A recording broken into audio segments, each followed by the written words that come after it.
ആദ്യം ഉന്നയിച്ച വാദത്തിൽ ഉറച്ചു നിൽക്കുകയാണ്. അതായത് ഓരോ കേസും സവിശേഷമായി തന്നെ പരിഗണിക്കണം. അല്ലെങ്കിൽ നമുക്ക് ജഡ്ജിമാർക്ക് ഒരു പുസ്തകം എഴുതി കൊടുത്താൽ പോരെ, ഈ ഇന്ന കേസാണെങ്കിൽ ഇന്ന വിധി. അങ്ങനെയല്ല, ഓരോ കേസും സവിശേഷമായി പരിശോധിക്കുകയും ഓരോ സാക്ഷികളെയും സവിശേഷമായി തന്നെ വിസ്തരിക്കുകയും ജഡ്ജി അതിലൂടെ എല്ലാം കടന്നു പോവുകയും ജഡ്ജിക്ക് അവരുടെ വിചാരണ കാലയളവിൽ അവർ മാനദണ്ഡമാക്കുന്നത് എന്താണ് ഷുക്കൂർ? അവർ മാനദണ്ഡമാക്കുന്നത് കേവലം നിയമപുസ്തകങ്ങളിലെ ക്ലോസുകൾ മാത്രമല്ലല്ലോ, മുൻകാല സുപ്രീം കോടതി വിധികളുടെ അന്തസത്ത കൂടിയാണ്.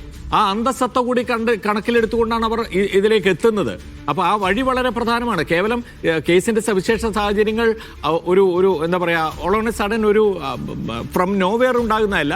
അത് കൃത്യമായ ആ കേസുകളുടെ വിധിന്യായത്തിൽ ഉൾക്കൊള്ളിച്ചിട്ടുള്ള അന്തസത്ത. ഇപ്പോൾ ഉദാഹരണത്തിന് ഈ കേസുമായി ബന്ധപ്പെട്ട് നേരത്തെ ഒരു ഹൈക്കോടതി ഡിവിഷൻ ബെഞ്ചിലൊക്കെ പ്രവർത്തിച്ചിട്ടുള്ള ജസ്റ്റിസ്, എനിക്ക് അദ്ദേഹത്തിന് ബാലകൃഷ്ണൻ നായർ എന്നാണെന്ന് തോന്നുന്നു, അദ്ദേഹത്തിൻ്റെതായിട്ടുള്ള ഒരു കമൻറ്റ് വന്നത് സമീപകാലത്ത് ഞാൻ വായിക്കുകയുണ്ട്. അദ്ദേഹം പറയുന്നുണ്ട്, അദ്ദേഹം absence of evidence is not evidence of absence എന്ന് പറയുന്നുണ്ട്. അത് കാൾസാഗിൻ്റെ വളരെ വിശ്രുതമായ ഒരു കോട്ടാണ്. അത് ആരാണ് കോട്ട് ചെയ്തത്? വളരെ നിർണായകമായ ഒരു കേസിൽ അത് justice V R Krishna Iyer quote ചെയ്തതാണ്.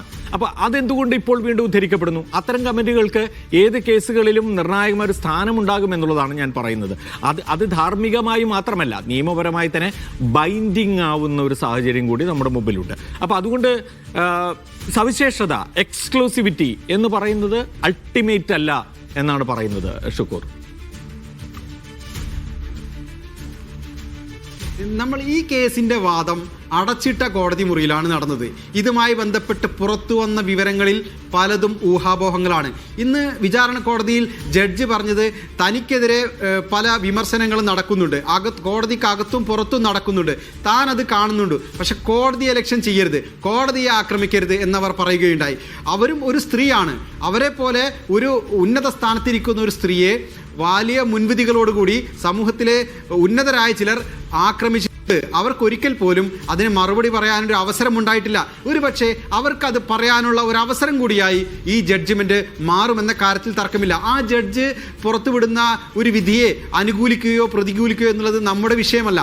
മറിച്ച് ആ ജഡ്ജ് കടന്നു പോകുന്ന നിയമവ്യവഹാര മണ്ഡലം എന്നുള്ളത് നമുക്ക് നിലവിൽ പൊതുമണ്ഡലത്തിൽ ലഭ്യമല്ലാത്തൊരു കാര്യമാണ്. അത് വളരെ കുറച്ച് മാത്രമാണ് ലഭ്യമായിട്ടുള്ളൂ. അപ്പോൾ അതുകൊണ്ട് തന്നെ അതിൻ്റെ പൂർണ്ണത എന്ന് പറയുന്നത് ഇന്ന് പുറത്തു വരുന്ന ജഡ്ജ്മെൻ്റ് ആണ്.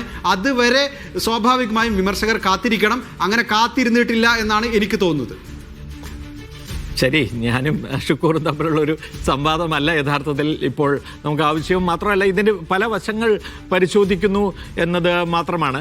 എന്തായാലും ഇതിനകത്ത് വരാൻ പോകുന്ന വിധിയുടെ ഉള്ളടക്കം അല്ലെങ്കിൽ ശിക്ഷാവിധിയുടെ ഉള്ളടക്കം എന്നത് രണ്ട് തരത്തിൽ പ്രധാനമാണ്. ഒന്ന്, ആ ശിക്ഷാവിധി എത്രത്തോളം ഈ സർവൈവറെ സംബന്ധിച്ചിടത്തോളം നീതി ഉറപ്പാക്കുന്നതാണ്. കാരണം ഇവർ കൂടിയാണ് കുറ്റകൃത്യത്തിൽ പങ്കെടുത്തത്, അല്ലെങ്കിൽ ഇവരാണ് യഥാർത്ഥത്തിൽ ഒരു കുറ്റകൃത്യം നടത്താൻ ആവശ്യപ്പെടുന്ന ഒരാളും യഥാർത്ഥത്തിൽ ആ കുറ്റകൃത്യം ചെയ്യുന്ന ഒരാളും ഉണ്ടെങ്കിൽ അതിൽ യഥാർത്ഥത്തിൽ കുറ്റകൃത്യം നടത്തിയ പ്രതികൾക്കാണ് ഇപ്പോൾ ശിക്ഷ കിട്ടാൻ പോകുന്നത്. അത് വളരെ പ്രധാനമാണ്. അത് എത്രത്തോളം സർവൈവറോട് നീതി പുലർത്തുന്നതാണ് എന്നൊരു ചോദ്യമുണ്ട്. രണ്ടാമത്തേത്, എന്തുകൊണ്ട് മറ്റൊരു പ്രതിയെ, 8ാം പ്രതിയെ വെറുതെ വിട്ടു?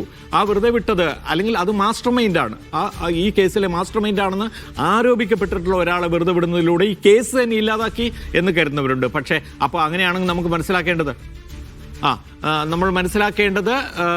അതെന്തുകൊണ്ട് സംഭവിച്ചു, ആ തീരുമാനത്തിലേക്ക് ജഡ്ജിയെ എത്തിച്ചത് എന്താണ്, അത് വളരെ പ്രധാനമാണ്. അപ്പോൾ ഈ രണ്ട് കാര്യങ്ങൾ, ശിക്ഷാവിധിയുടെ ഗൗരവവും അതുപോലെ തന്നെ വിധിന്യായത്തിൽ ഈ കാര്യങ്ങൾ, ഇപ്പോൾ ഷുക്കൂർ പറഞ്ഞു അവരുടെ മറുപടി കൂടിയായിരിക്കും, ജഡ്ജിയുടെ മറുപടി കൂടിയായിരിക്കും. അത് അവരുടെ വ്യക്തിപരമായ മറുപടിയല്ല. അവർ വ്യക്തിപരമായി പറയാൻ ഉദ്ദേശിച്ചത് വിധിന്യായത്തിൽ പറയാനും സാധിക്കില്ല. പക്ഷേ അവരുടെ നിയമപരമായ മറുപടി, അവർ നീതിന്യായ വ്യവസ്ഥയ്ക്ക് മുന്നിൽ നിന്നുകൊണ്ട് അവർ നൽകാൻ പോകുന്ന മറുപടിയാണ് വിധിന്യായത്തിൽ ഉണ്ടാവുക എന്ന കാര്യത്തിൽ തർക്കമില്ല. നമുക്ക്